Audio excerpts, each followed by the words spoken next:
There are NBA superstars who fade slowly. And then there are the ones who seem to fall off a cliff. One year they look untouchable. A few seasons later, they are fighting for minutes, bouncing between teams, or disappearing from the league entirely. Sometimes it is the body breaking down. Sometimes the league changes and leaves them behind. Sometimes confidence goes first and everything else follows. But in every case, the drop feels shocking because of how high they once stood. These are some of the biggest downfalls in NBA history. The stars who looked built to last until suddenly they weren't. Russell Westbrook once felt unstoppable. In Oklahoma City, he was pure force, explosive, reckless, and impossible to slow down in the open floor. He piled up 9 All-Star appearances, over 200 triple-doubles, and won MVP in 2017 after one of the most relentless individual seasons the league had ever seen. At his peak, Westbrook did not just control games. He overwhelmed them. But the decline became obvious once the stability around him disappeared. After the Thunder traded him in 2019, he moved through Houston, Washington, Los Angeles, and beyond, with each stop feeling less natural than the last. The system was no longer built around his strengths, and modern spacing-heavy basketball exposed the weaknesses in his shooting more than ever. By the time he reached the later stage of his career, the burst was no longer as terrifying. The mid-range game had faded, and defenses were far more comfortable sagging off him. He still had flashes, but flashes were not enough. For a player who once looked like the engine of an entire era, ending up as a veteran searching for his next fit made the drop feel brutally steep. Derrick Rose had one of the fastest rises the NBA had ever seen. He was the #1 pick in 2008, won Rookie of the Year, and by 2011 had become the youngest MVP in league history. That season, he averaged 25 points and nearly 8 assists while leading Chicago to 62 wins. He was explosive, fearless, and looked like the future of the league. Then came the injury that changed everything. In the 2012 playoffs, Rose tore his ACL, and the momentum of his career never truly came back.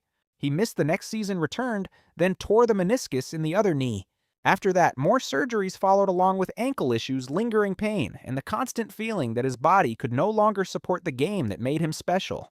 Rose still gave fans rare reminders of who he used to be, especially in moments like his unforgettable 50-point game in Minnesota.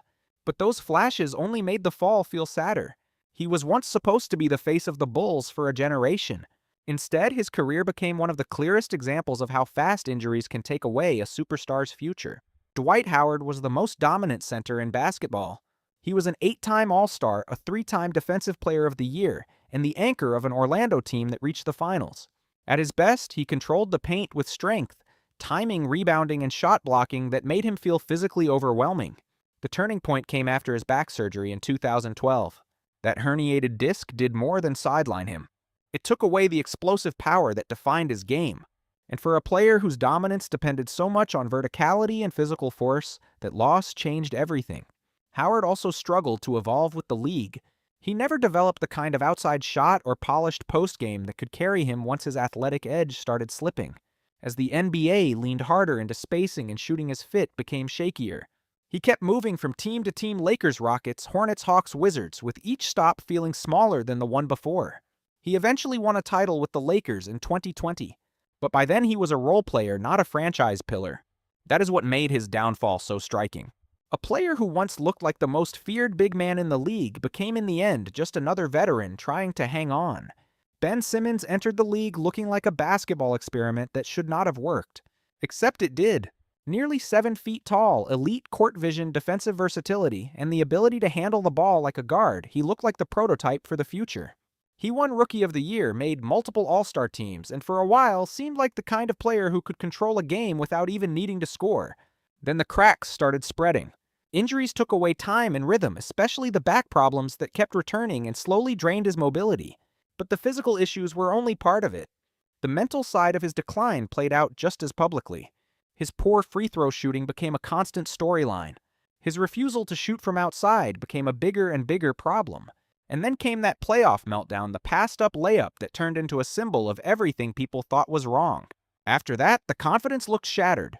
He clashed with his team, sat out, got traded, and never came close to recovering the version of himself people once imagined. A player who once looked like a franchise weapon became a permanent question mark. And that kind of fall feels even harsher when the talent was so obvious from the beginning. Blake Griffin used to feel like pure impact. He entered the league as the #1 pick, won Rookie of the Year, and quickly became one of the most explosive stars in basketball. During the Lob City years, he was everywhere, dunking through defenders, running the floor, and turning almost every big game into a highlight package. He was not just productive, he was electric. But Griffin's body had been warning everyone for years. The knees kept wearing down, and the injuries slowly chipped away at the thing that made him terrifying. As the bounce started fading, he tried to adapt.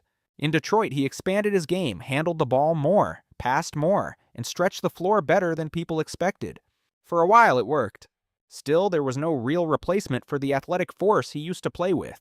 Once that lift disappeared, the pressure he put on defenses changed completely. By the end, he was playing limited minutes, scoring very little, and barely looked like the same player who once lived above the rim.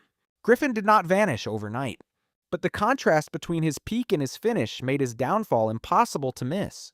At his best, DeMarcus Cousins looked like the most complete offensive center in the league. He had size, power, touch passing ability, and a mean streak that made him impossible to ignore. In Sacramento, and later in New Orleans, he was putting up massive numbers, over 25 points, double-digit rebounds, and the kind of offensive versatility that few big men could match. He looked like a star built to dominate for years. Then everything collapsed in a brutal sequence. In 2018, Cousins tore his Achilles while playing some of the best basketball of his career. That injury alone can change everything for a big man. But before he could truly come back, he tore his quad, then his ACL. 3 major leg injuries in such a short time effectively destroyed the physical base of his game. After that, he was no longer the same force. The dominance disappeared. The mobility was gone.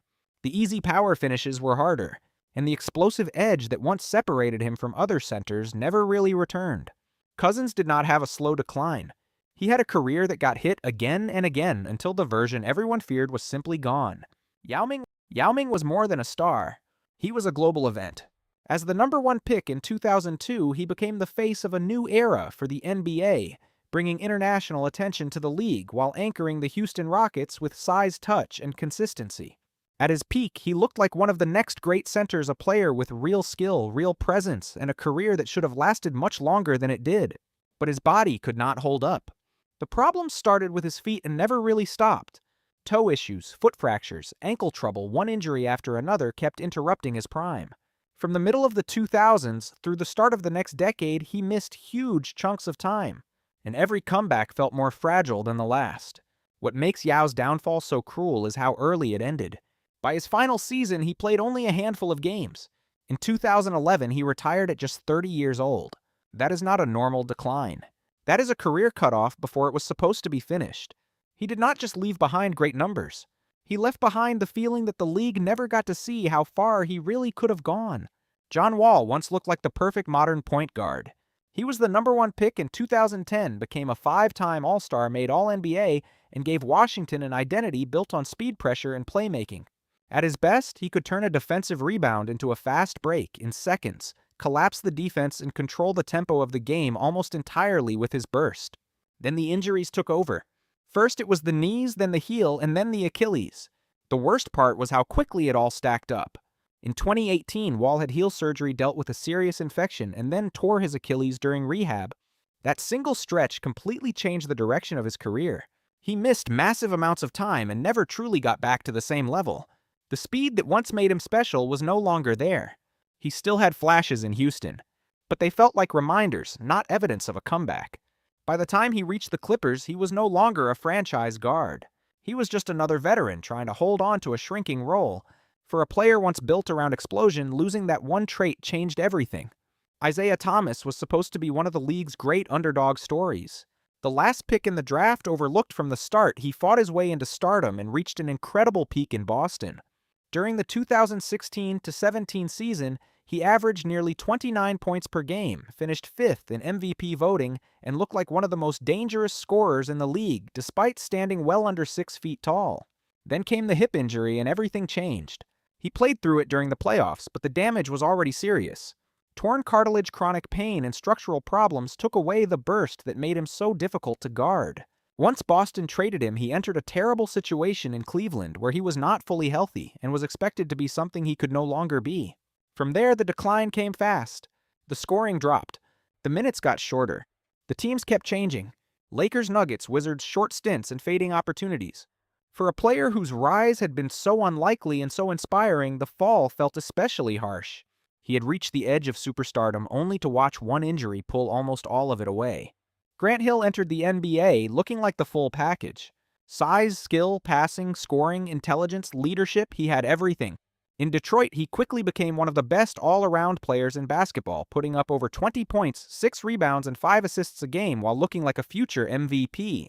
For a moment, it felt like the league's next great superstar had already arrived. Then the ankle injuries started, and they never really stopped. What first seemed manageable became something much worse after his move to Orlando.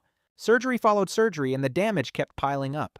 At one point, complications from a procedure became so severe that his health was in real danger, not just his career. Hill did come back and still had productive years later on, which is part of what makes his story so strange. He was not completely erased, but the version of him that looked destined for all-time greatness was gone. That is why his downfall hits differently. It was not about a player becoming bad. It was about a player who should have been much bigger than his final resume ever had the chance to become. Gilbert Arenas had one of the most explosive scoring peaks of his era. A second-round pick who turned himself into a star, he became a nightmare for defenses with deep-range swagger and the willingness to take any big shot. In his prime, he was putting up nearly 30 a game and looked like one of the most dangerous offensive guards in the league. The decline started with injuries. A knee injury in 2007 led to surgeries and limited him badly. He never fully got his old rhythm back after that. But in Arenas' case, the physical decline was only part of the story. The locker room gun incident in 2009 changed everything else. The suspension damaged his reputation, and after that, teams no longer viewed him the same way. That combination was devastating. The scoring dropped, the trust disappeared, and the version of Arenas who once felt fearless never fully returned. He still bounced around the league and even went overseas. But the drop was obvious. He went from being one of the NBA's most electric scorers to a cautionary tale about how quickly talent injury and off-court mistakes can collide. Gordon Hayward was never the loudest star in the league, but at his peak, he was one of the most complete wings in basketball. In Utah, he developed into an all-star by doing everything well. He could score a handle-the-ball pass, defend multiple positions, and shoot close to 40% from three. By 2017, he looked like the kind of player a contender could build around. Then 5 minutes into his Boston debut, everything changed. Hayward fractured his tibia and dislocated his ankle in one of the most shocking opening night injuries the league had seen in years. He missed the entire season, and even when he returned, it was clear he was fighting to recover more than just timing. He was trying to recover the version of himself that existed before that moment. Hayward still had useful stretches after that, especially in Charlotte, where he put together some strong scoring seasons. But the old burst never fully came back, and the injuries kept stacking up. Ankle problems, hand injuries, soft tissue issues, one setback after another kept interrupting whatever rhythm he built. By the later stage of his career, he was no longer viewed as a cornerstone. He was a talented veteran whose body would not let him stay in one place long enough to matter the same way. That is what made his downfall so frustrating. Hayward did not collapse because he forgot how to play. He collapsed because the body that once supported a complete, balanced, high-level game never truly returned after that one terrible moment. What makes NBA downfalls so hard to watch is not just the drop itself. It is the gap between what these players were and what they were supposed to become. Some were wrecked by injuries. Some were exposed by change. Some lost the one thing their whole game depended on. But all of them remind you of the same truth. In the NBA, greatness can feel permanent right up until the moment it disappears.